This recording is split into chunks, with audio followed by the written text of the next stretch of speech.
Hello students and welcome to IFS. तो आज इस वीडियो में हम यहाँ पर बात करने वाले हैं ऐसे टॉपिक के ऊपर जिसके ऊपर काफ़ी सवाल होते हैं स्टूडेंट्स को। जैसे कि आप यहाँ पर थंबनेल में देख सकते हो, हाउ टू मेक नोट्स। अब ये कोई रॉकेट साइंस वाला टॉपिक तो है नहीं कि नोट्स कैसे बनाने हैं सर एंड ऑल, बट फिर भी एक शॉर्ट में हम यहाँ पर डिस्कस करेंगे। 3-4 पॉइंट्स में आपको बताऊंगा कि आई होप आपको जब आप नोट्स बनाओगे, जब आप चीज़ें पढ़ते हो, तब ये आपको हेल्प करे। वैसे आपको पता है जो सेट 2025 है जून में जो है आपका होने वाला है, तो ऑब्वियसली आपके हाथ में अगर हम देखें मार्च अप्रैल मई और जून, हम मान के चलिए 3 to 3.5 मंथ आपके पूरे हाथ में है। तो यहाँ से जो है आप प्रॉपरली नोट्स बनाना शुरू कीजिए और उसके बाद जो है आपको उसी को रिवाइज करते रहना है। ठीक है, बार बार आपको नोट्स बनाने में टाइम वेस्ट नहीं करना है। एक बार अगर आपके प्रॉपरली नोट्स बन गए तो उसको ही आपको अपडेट करते रहना होता है। वो भी मैं आगे बताऊंगा आपको किस तरीके से ये चीज़ें आपको फॉलो करनी है रेगुलर बेसिस के ऊपर। चलिए फिर स्टार्ट करते हैं। यहाँ पर सबसे पहला आपको काम करना है वो है डाउनलोड दी ऑफिशियल सिलेबस। आपका जो सेट का जो सिलेबस है वो आप एसपीपीयू की वेबसाइट के ऊपर जाकर भी डाउनलोड कर सकते हो, या दूसरा ऑप्शन है कि आईएफएस की जो हमारी वेबसाइट है वहाँ पर भी जो है आपको ऑफिशियल सिलेबस मिल जाएगा। सावित्रीबाई फुले पुणे यूनिवर्सिटी के सेक्शन में जब आप जाओगे सेट के सेक्शन में, तो वहाँ पर सिलेबस वाला ऑप्शन आ जाएगा। या आईएफएस की वेबसाइट पे ऊपर भी आप जाओगे सेट के कॉलम में, वहाँ पर केमिकल साइंस में जाइए तो वहाँ पर भी आपको डाउनलोड सिलेबस का सीधा ऑप्शन आ जाएगा। तो कहीं से भी करो, लेकिन सिलेबस जो है आपके आंखों के सामने हमेशा रहना चाहिए, तभी आप जो है आपके प्रिपरेशन में या नोट्स बनाने में आगे प्रोसीड कर सकते हो। ठीक है, तो सबसे पहला आपका काम है यहाँ पर डाउनलोड दी ऑफिशियल सिलेबस। आगे जो हमें काम करना है यहाँ पर वो है आपका decide the topics you want to cover. सबसे पहले जब आप सिलेबस देखोगे तब आपको डिसाइड करना है कि उसमें से कौन से टॉपिक जो है आपको कवर करने हैं और कौन से ऐसे टॉपिक्स है जिनको आपको छोड़ना है। अब जब आप आते हो यहाँ तक, इस लेवल तक, ग्रेजुएशन लेवल तक, तो आपको पता होता है कि कौन से टॉपिक्स आपके अच्छे हैं जिसमें आप अच्छा कर सकते हो, जिससे आप जो है मार्क्स गेन कर सकते हो, और कौन से ऐसे टॉपिक्स है जो आपके वीक है। अब मान लीजिए जो मैक्सिमम स्टूडेंट्स होते हैं वो फिजिकल में थोड़ा सा वीक होते हैं मान लो, तो क्वांटम, काइनेटिक्स या थर्मो ऐसे कुछ टॉपिक्स को वो लीव कर देते हैं। बट बाकी अगर हम देखो इनऑर्गेनिक केमिस्ट्री के सारे टॉपिक्स आपको पढ़ने ही पढ़ने हैं। ऑब्वियसली वहाँ से ही आपके जो मैक्सिमम मार्क्स है वो आपको आने वाले हैं। उसमें जो है टॉपिक्स भी मैंने यहाँ पर लिखे हैं। सबसे पहला atomic structure, chemical bonding and MOT, इनको आप कवर करोगे ही करोगे। उसके बाद जो आपके इंपॉर्टेंट टॉपिक्स आते हैं वो है आपका कोऑर्डिनेशन केमिस्ट्री, उसी के साथ आपका मेन ग्रुप, फिर आपका आता है ये आपका ओएमसी होना चाहिए था, फिर आपका स्पेक्ट्रा और आपका बायो इनऑर्गेनिक। इसी में और एक टॉपिक अगर आप ऐड कर सकते हो तो वो है आपका एफ ब्लॉक। तो ये आपका पूरा सिलेबस होता है इनऑर्गेनिक केमिस्ट्री का। तो मुझे नहीं लगता इसमें से ऐसा भी कोई टॉपिक है जो आपको लीव करने की जरूरत है या आप लीव करना चाहिए। इसमें से ये हर टॉपिक है जो आपको पढ़ना ही पढ़ना है, और यहाँ से जो है आपके मार्क्स 100% आने वाले हैं। अब यहाँ पर फिजिकल भी देखो, फिजिकल का जो सिलेबस आता है इसमें सबसे पहला आता है क्वांटम केमिस्ट्री, भर भर के क्वेश्चन जो है आपको देखने को मिलेंगे।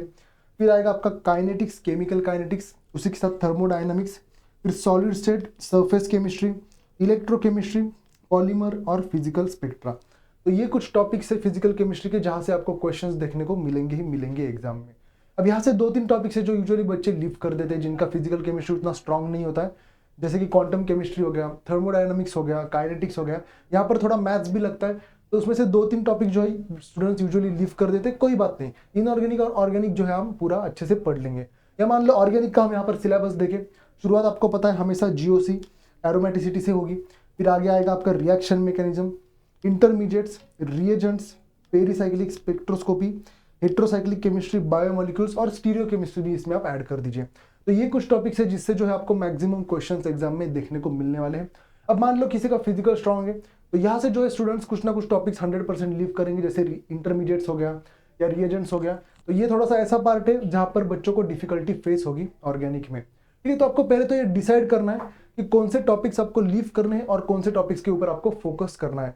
उस हिसाब से जो है आगे आप हमेशा प्रोसीड करेंगे।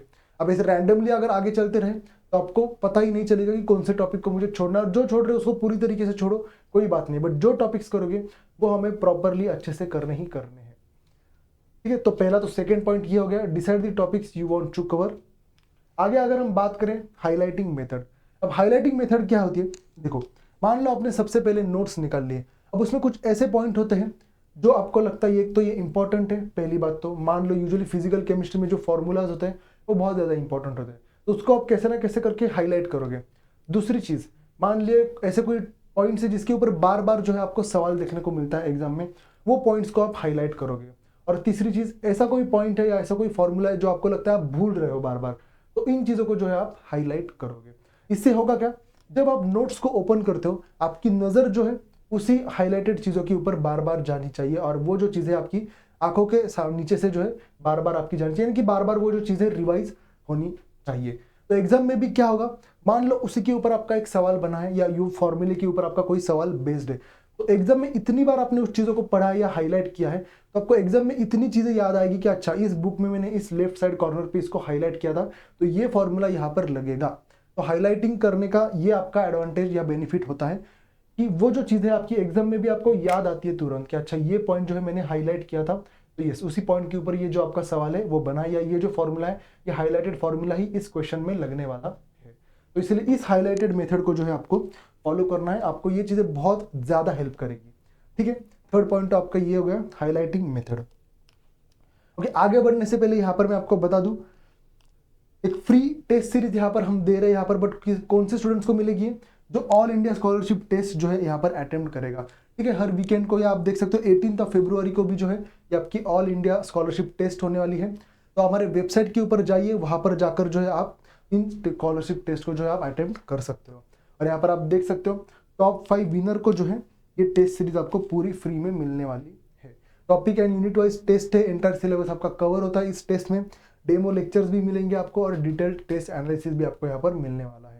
ठीक है, तो फ्री टेस्ट सीरीज आपको अगर मौका है जीतने का, तो बिल्कुल स्कॉलरशिप टेस्ट को आप जाइए और अटेम्प्ट कीजिए। भले टेस्ट ना जीतो, बट आपकी प्रैक्टिस तो एटलीस्ट क्वेश्चंस की हो जाएगी। ओके, और लास्ट जो यहाँ पर मेरा पॉइंट है वो है सोर्सेस टू फॉलो। तो सबसे पहले यहाँ पर आप देख सकते हो, मैंने तो यहाँ पर फोटो लगाया कोचिंग का। ऑब्वियसली अगर आप किसी एग्जाम को अप्रोच कर रहे हो तो कहीं ना कहीं आप कोचिंग लोगे ही लोगे, है कि नहीं। रैंडमली पढ़ाई करना डिफिकल्ट हो जाता है, तो किसी ना किसी का गाइडेंस लेना ही पड़ता है। तो सबसे पहले कोचिंग आप लोगे, जैसे कि IFS है हमारा, ऑनलाइन ऑफलाइन जैसे हमारे क्लासेस चलते हैं, बिल्कुल वो आपको हेल्प करेगा। सेकेंड जो सोर्स है वो है आपका YT, यूट्यूब के भी सेशन जो है हमारे चलते रहते हैं, सारे प्लेटफॉर्म्स के ही चलते हैं, तो वहाँ से भी जो है आपका कंटेंट 100% प्रिपेयर हो सकता है। और थर्ड है आपका रेफरेंस बुक। अब रेफरेंस बुक को मैंने लास्ट में क्यों रखा है, क्योंकि रेफरेंस बुक से पढ़ना बहुत ईजी बात होती नहीं। रेफरेंस बुक आप तभी फॉलो कर सकते हो प्रॉपरली जब आपके कंसेप्ट्स क्लियर है। और कंसेप्ट्स कहाँ से क्लियर होंगे, आपके एक तो किसी गाइडेंस से, या तो आपके YT से जो आप सेशन देखोगे तब। उसके बाद जो है आपको रेफरेंस बुक खोलना है, और उसके बाद आपका टाइम प्रॉपरली वहाँ पर यूटिलाइज होगा। अगर इनिशियली रेफरेंस बुक खोल के बैठोगे तो it's not an easy task कि रेफरेंस से इतनी सारी चीज़ें कवर करना। रेफरेंस बुक अगर जिन्होंने भी देखे 1000-2000 पेजेस के जो है आपके रेफरेंस बुक्स होते हैं, इतना ईजी नहीं होता है कि रेफरेंस बुक आप खोलोगे और वहाँ से सिलेबस को कवर करोगे, तो चीज़ें डिफिकल्ट जाती है। इसलिए सबसे पहले आपको कहीं ना कहीं से गाइडेंस लेना पड़ेगा। उसके बाद YT वगैरह पर जाकर आप वीडियोस वगैरह देखिए, आपके कंसेप्ट को क्लियर कीजिए, और सबसे लास्ट में जो है आप रेफरेंस बुक को यहाँ पर फॉलो कर सकते हो। ठीक है, तो ये 4 पॉइंट्स थे जो आपको नोट्स बनाने में आपको हेल्प करने वाले हैं। ठीक है, और ये हमारी एक नई बैच शुरू हो चुकी है CSR net and set students के लिए, उड़ान बैच। केमिकल साइंस स्टूडेंट्स के लिए ऑब्वियसली यहाँ पर आप देख सकते हो, फ़ोन नंबर भी दिया है, यहाँ पर आप कॉल करके इंक्वायरी भी कीजिए। यहाँ पर 10th Feb को जो है बैच स्टार्ट हो चुकी है, लेक्चर स्टार्ट हो चुके हैं, तो अभी भी टाइम है आपके पास, आप इसमें एनरोल हो सकते हो। ठीक है, आई होप आपको ये वीडियो हेल्पफुल रहा होगा।